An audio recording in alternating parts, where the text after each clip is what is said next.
व्यवसाय तर मस्त वाढतोय, पण फायनान्स मॅनेज करण्याचा ताणही डोक्यावर बसलाय का? बरं. आजच्या या विश्लेषणात आपण MSMEसाठी अकाउंटिंग ऑटोमेशनचा एक असा खास ब्लूप्रिंट पाहणार आहोत, जो व्यवसायाला फक्त वाचवणार नाही, तर खरं तर त्याला वेगाने पुढे घेऊन जाईल.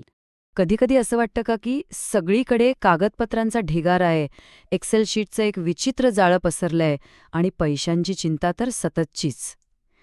व्यवसायाचा फायनान्स सांभाळताना अशीच काहीशी अवस्था होते का? खरं सांगायचं तर ही परिस्थिती अनेक व्यावसायिकांना रोजचीच वाटते. मॅन्युअल नोंदींमधल्या चुका, कधी कंप्लायन्स नोटीस येईल याची भीती आणि भविष्याबद्दल एक सततची अनिश्चितता. यामुळे फक्त ताणच नाही वाढत, तर व्यवसायाचं मोठं नुकसानही होतं. चला, आपण या समस्येच्या जरा मुळाशी जाऊया. ज्याला आपण जुनी पद्धत म्हणतो ना, तो खरं तर एक डिजिटल गोंधळ आहे. आणि आता पाहूया की हे पारंपरिक अकाउंटिंग छोट्या व्यवसायांना अपयशी का ठरवतंय. जरा विचार करा, रोजच्या कामात किती आव्हानं आहेत. मॅन्युअल बँक एंट्री करायची म्हणजे चुका होणारच, आणि त्यात वेळ आणि पैसा दोन्ही वाया जाणार. एक्सेलमध्ये GST सांभाळणं, अहो हे तर स्वतःहून नोटीसला आमंत्रण देण्यासारखं आहे. आणि जेव्हा खिशात किती पैसे आहेत हेच नक्की माहीत नसतं, तेव्हा योग्य निर्णय घेणार तरी कसे? खर्चावर नियंत्रण नसलं की मग फसवणुकीला दार उघडं राहतं, आणि हे चक्र ते सतत सुरूच राहतं. आणि ह्या सगळ्याचा परिणाम काय होतो? वर्षाच्या शेवटी प्रचंड तणाव, GSTच्या नोटिसा, कॅश फ्लोबद्दलचा गोंधळ आणि हक्काच्या इनपुट टॅक्स क्रेडिटचं मोठं नुकसान. आता ह्या स्लाइडमधला हा जो महत्वाचा मुद्दा आहे तो लक्षात घ्या. स्ट्रक्चरशिवाय सॉफ्टवेअर म्हणजे डिजिटल गोंधळ. म्हणजे बघा, फक्त महागडं सॉफ्टवेअर विकत घेऊन प्रश्न सुटत नाही. खरी गोष्ट वेगळीच आहे.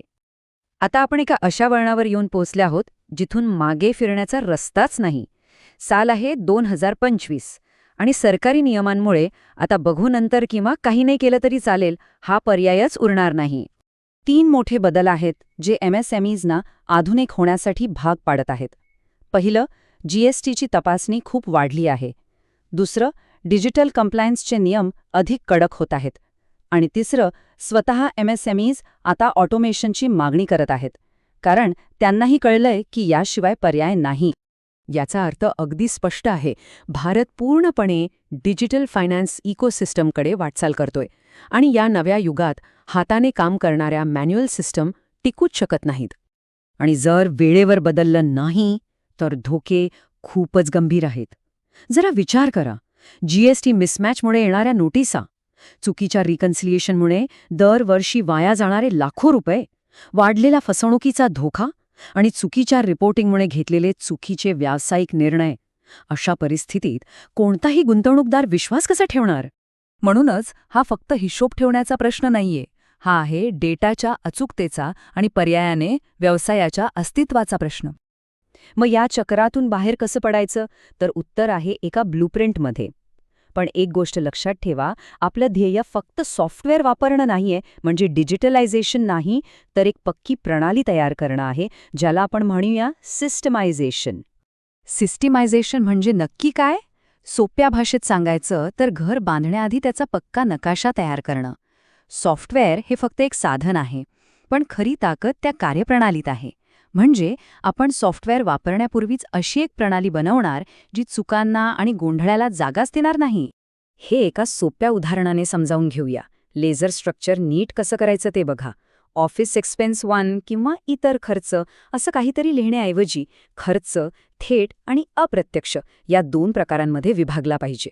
समजा कच्चा माल हा थेट खर्च आणि ऑफिसचं भाडं किंवा कर्मचाऱ्यांचा पगार हा झाला अप्रत्यक्ष खर्च. ह्यामुळे खर्चावर एकदम स्पष्टता येते. आणि याचा नियम अगदी सोपा आहे. जितकं स्पष्ट लेझर स्ट्रक्चर तितका स्पष्ट नफा. सिंपल. या ब्लूप्रिंटचे 5 मुख्य स्तंभ आहेत ज्यावर आपल्या व्यवसायाचं आर्थिक नियंत्रण उभं राहील. पहिला, कार्यप्रणाली निश्चित करा, म्हणजे नियम आधी ठरवा. दुसरा, बँक आणि पेमेंट फीड्स कनेक्ट करा, जेणेकरून सगळी माहिती आपोआप येईल. तिसरा, GST ऑटोमेट करा, म्हणजे नोटिसांना कायमचा निरोप. चौथा, मालकासाठी एक डॅशबोर्ड बनवा, जिथे एका नजरेत सगळं दिसेल. आणि 5वा, खर्चासाठी एक मंजुरी प्रणाली तयार करा, म्हणजे प्रत्येक रुपया नियंत्रणात राहील. चला, तर आता गोंधळाकडून स्पष्टतेकडे जाऊया. हे आर्थिक नियंत्रण प्रत्यक्षात कसं दिसतं ते पाहूया. बघा, डावीकडे आहे तो गोंधळ आणि तणाव, आणि उजवीकडे ते आहे नियंत्रण, स्पष्टता आणि मनःशांती. हाच तो फरक आहे जुन्या पद्धतीत आणि एका सिस्टमाइज्ड व्यवसायात. चला, हा बदल प्रत्यक्षात कसा दिसतो ते बघू. जिथे आधी वेळखाऊ मॅन्युअल एंट्री होती, तिथे आता रिअल टाईम ऑटो सिंक आहे. एक्सेलचं टेन्शन गेलं आणि सिस्टम जनरेटेड जीएसटी फायलिंग आलं. महिन्याच्या शेवटी मिळणाऱ्या रिपोर्टऐवजी आता सगळं लाईव्ह डॅशबोर्डवर दिसतंय आणि ऑफिसमध्ये अडकून पडण्याऐवजी आता व्यवसाय कुठूनही चालवता येतोय. एका व्यवसाय मालकाचा दृष्टिकोनातून याचे फायदे काय आहेत? खूपच महत्वाचे. दररोज सकाळी पैशांची नेमकी स्थिती काय आहे हे समजतं. प्रत्येक ग्राहक किंवा प्रोजेक्टनुसार नफा रिअल टाईममध्ये दिसतो. जीएसटी रिटर्न भरताना ऐनवेळी कोणतंही सरप्राईज मिळत नाही. प्रत्येक रुपयाचा खर्च अधिकृत असतो आणि सर्वात महत्त्वाचं म्हणजे फसवणूक टाळता येते. तर मग सगळ्यात महत्त्वाचा मुद्दा हा आहे की हे फक्त एक अकाउंटिंग सॉफ्टवेअर नाही, हे आहे फायनान्शियल कंट्रोल मिळवून देणारं सॉफ्टवेअर. एक गोष्ट अगदी स्पष्ट आहे. जे व्यवसाय ऑटोमेशनचा मार्ग स्वीकारतील ते वाढतील, आणि जे उशीर करतील त्यांना संघर्ष करावा लागेल. शेवटी एक प्रामाणिक प्रश्न स्वतःला विचारायला हवा. ज्या अर्थव्यवस्थेत सगळेच पुढे जात आहेत, तिथे आपली अकाउंटिंग सिस्टम आपल्याला मागे तर खेचत नाहीये ना?